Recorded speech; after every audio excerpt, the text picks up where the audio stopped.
On peut... Avec le temps, pour certains couples, la sexualité reprend comme avant le cancer.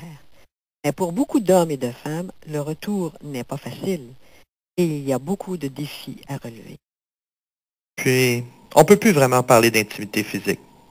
Moi, j'aime ça m'asseoir sur le sofa et me coller. Mais on fait presque plus jamais ça. Je me suis toujours dit que je pourrais accepter le manque de sexe si on avait plus d'intimité physique. Tu comprends? Je peux trouver des façons de vivre avec ça. Je me masturbe beaucoup plus qu'avant. D'une certaine façon, ça règle pas vraiment le problème. Mais je vois des signes que les choses commencent à changer. Et je suis un petit peu plus optimiste à propos de notre couple. On va voir. La grande leçon pour moi, ça a été d'apprendre à gérer mes sentiments. Tu sais, la frustration, la solitude, l'agressivité qui viennent avec le manque de sexe. Ce qui me frustre encore plus, c'est que je ne peux pas comprendre pourquoi ma femme ne voit pas à quel point ça me demande un effort pour y arriver. Évidemment, c'est ridicule, parce qu'elle n'est pas un homme, ne peut pas comprendre qu'on a une pulsion sexuelle si forte. Et c'est difficile, et ça, elle ne le comprend pas vraiment. Le gros défi, c'est de garder le sens des proportions et se dire que ça va revenir. Et à ce point de vue-là, elle a été très bonne.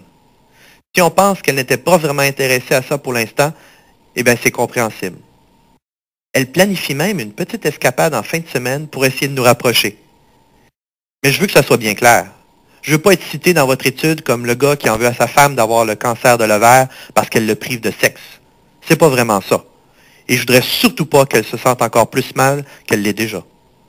Parmi les nombreuses difficultés que les hommes vivent à essayer de faire face au cancer de leur conjointe, on retrouve une peur profonde de la perdre. Une personne a décrit cette peur comme un éléphant dans la chambre à coucher.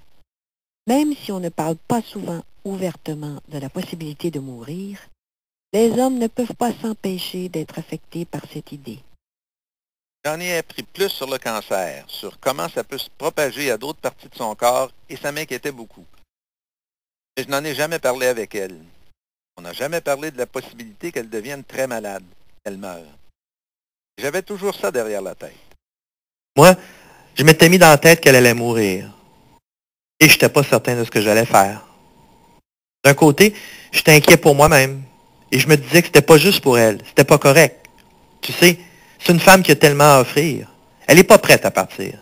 En plus, on a des enfants qui ont encore besoin d'elle. La première fois de notre vie, on avait un gros problème. Un problème sérieux.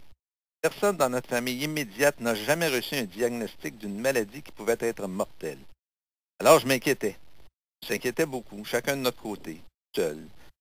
On ne partageait pas toujours nos soucis. Ça a affecté notre relation. Après son diagnostic du cancer de l'ovaire, ma femme est devenue suicidaire pendant un certain temps. Et je savais pas comment réagir à ça. J'ai appelé une travailleuse sociale. Elle m'a dit que c'était pas à moi de décider ce qu'elle pouvait faire. Et je me suis dit, ça m'aide pas du tout. C'est pas ça que je voulais comme réponse. Mais ça m'est resté. C'est comme la température, tu sais. C'est pas à nous autres de décider. Il faut prendre comme ça arrive. Si elle voulait partir, elle partirait. Et si maintenant elle devient plus malade puis elle meurt, c'est ça qui est ça. Mais c'est dur. C'est vraiment dur. Les hommes nous ont parlé de la façon dont ils assumaient leur rôle de soignants. La plupart n'ont pas recherché de façon proactive le soutien de leurs amis ou de leur famille. Ce qui ne nous a pas étonnés, étant donné que la plupart des hommes ont un réseau de soutien assez limité et qu'ils se confient surtout à leurs conjointes. Les modèles traditionnels de virilité n'encouragent pas les hommes à demander de l'aide. Mais un manque de soutien peut être un facteur important dans la façon dont les gens sont en mesure de fournir des soins. Je pense qu'il y a des fois où j'aurais vraiment eu besoin d'aide. Surtout pour faire face aux situations à mesure qu'elles se présentaient et aux choses que je comprenais pas ou que je réussissais pas à comprendre, jusqu'à ce que quelqu'un me les mette en pleine face. J'imagine que je suis un homme typique. Indépendant et autonome, je n'ai pas l'impression d'avoir besoin de qui que ce soit. Je n'ai pas besoin de ci, je n'ai pas besoin de ça, et blablabla. Et d'un autre côté, je me dis, ça pourrait être pratique dans certaines situations ou certains jours de pouvoir appeler quelqu'un et lui dire, Seigneur, je suis au bout du rouleau.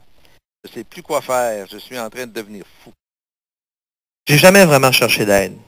Tu sais, pour dire vrai, même si j'avais eu cette possibilité-là, je pense pas que j'aurais demandé de l'aide. Ou il aurait fallu que je sois vraiment, vraiment désespéré pour en venir à ça. La plupart des femmes sont beaucoup plus portées à aller chercher toute l'aide qu'elles peuvent obtenir.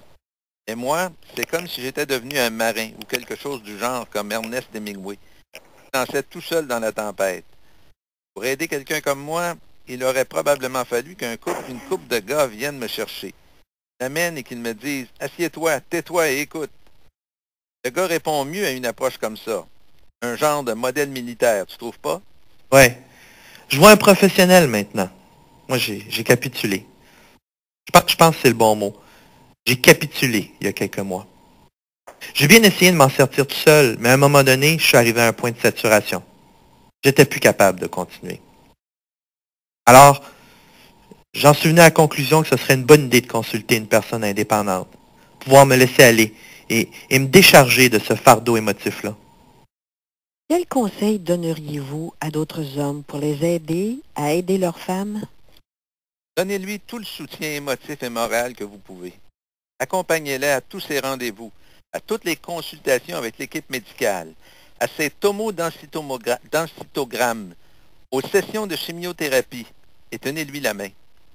Pensez d'abord à elle, et à vous, en deuxième. Je méprise vraiment les hommes qui laissent tomber leurs femmes. J'en ai vu beaucoup. Expliquez la situation à tous vos amis et à votre famille. Vous allez avoir besoin qu'ils soient là pour vous. Soyez ouverts. C'est essentiel.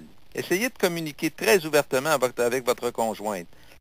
C'est ça que je suggère en premier. Et n'oubliez pas de vous occuper aussi de vous. Et essayez d'en apprendre le plus possible sur la maladie de votre femme. Posez des questions au médecin, impliquez-vous, ne soyez pas gênés. Et ne soyez pas obsédés par les plans que vous aviez en tête pour l'avenir. Et ne pensez pas que tout va être rose. Vous n'avez aucun contrôle sur la situation. Soyez prêts à dire « Au diable tout ça » et faites ce qui compte vraiment maintenant pour votre femme et pour vous. Apprenez à bien écouter. Vous devez soutenir votre conjointe dans tous ses besoins, peu importe ce que c'est.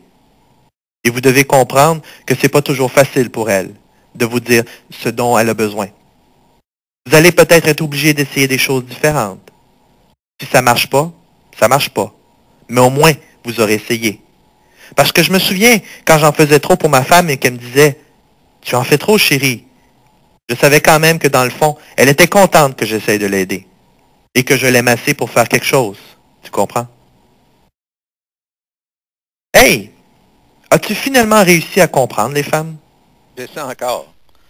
Moi aussi. Je ne sais pas comment l'expliquer. Je fais juste de mon mieux. Et je dois dire que ça n'a pas toujours été facile, parce que je ne suis pas particulièrement bon là-dedans, moi non plus. J'ai une autre question pour vous. Comment les femmes peuvent-elles aider les hommes à mieux les aider? C'est une bonne question. Je suppose que si elles comprenaient tous les bouleversements émotifs qu'on vit, si elles pouvaient se mettre à notre place une fois de temps en temps et comprendre le stress qu'on vit, comprendre qu'on est juste un humain au fond, on ne peut pas changer leur vie. Plus elle était stressée, surtout dans ses traitements, plus elle avait de la difficulté à reconnaître ma générosité. Mais si elle avait été capable de faire un peu plus, ça m'aurait aidé. Parce que le fait d'être généreux, moi, ça me donne de l'énergie. Et l'énergie, ça circule mieux quand il y en a un peu qui te revient, tu sais. Quand je sens que quelqu'un voit ce que je fais et il l'apprécie. Puis à ce moment-là, c'est plus facile de continuer. Qu'est-ce qu'elle pourrait faire pour aider les hommes à mieux les aider? Pour moi, ça m'aidait de me faire dire qu'elle appréciait ce que je faisais. Parce qu'elle le disait des fois. Ça me faisait plaisir.